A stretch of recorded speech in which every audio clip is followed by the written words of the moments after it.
Cipher जाता है army chief के पास भी, फॉरेन ऑफिस में भी, मेरे पास भी आता है।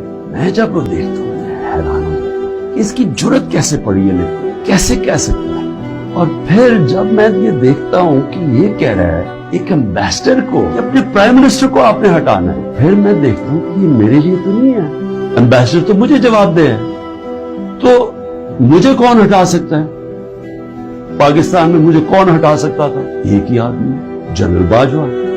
साइफर तो जनरल बाजवा के लिए इसे भेजा है। मुझे वहां से पहले से होता है कि अब तक हमें लोग कह रहे हैं, मुझे खबरें आती रहती थी कि जनाब फैसला हो गया आपकी गवर्नमेंट हटाने को। मुझे रिपोर्ट आ रही रहती, आईबी वाले मुझे आके बताते थे कि जी देखें शहबाज शरीफ की खुफिया मीटिंग हो रही है, बीच में इनके लोग पड़े हुए हैं, जनरल बाजवा की कोई फादर इन लॉ उनके घर मीटिंग हो रही है। ये सारी मुझे खबरें आ रही थी। लंदन किसी को भिजवाया जा रहा है।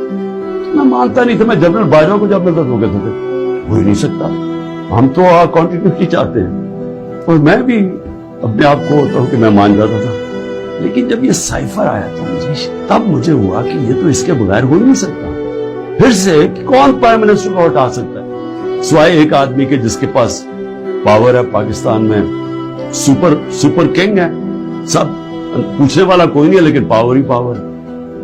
उसके बाद अगले दिन अदम एतमाद असेंबली में टेबल हो जाती है और एकदम हमारे लोग हिलना शुरू हो जाते हैं। और फिर हमारे इत्तेहादी वो भी एकदम हमारे से खुश नहीं होते। इकोनॉमी ग्रो कर रही है, इंडस्ट्री ग्रो कर रही है, तो एकदम ही अदम एतमाद किधर से आ गई। जिसको मैसेज दी थी उसने अपना काम शुरू कर दिया, एजेंसीज ने काम शुरू कर दिया, हमारे लोगों को मैसेजेस आनी शुरू हो गई कि जनाब ISI के लोग एक्टिव हो गए।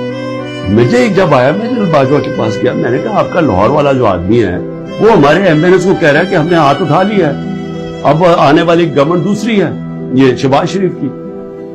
मैं जनरल बाजवा को अच्छा उसने कहा, मैं अभी उसे फारग करता हूं। तो ये ड्रामे हमारे से होते रहे, पीछे से पूरा प्लान बना हुआ था।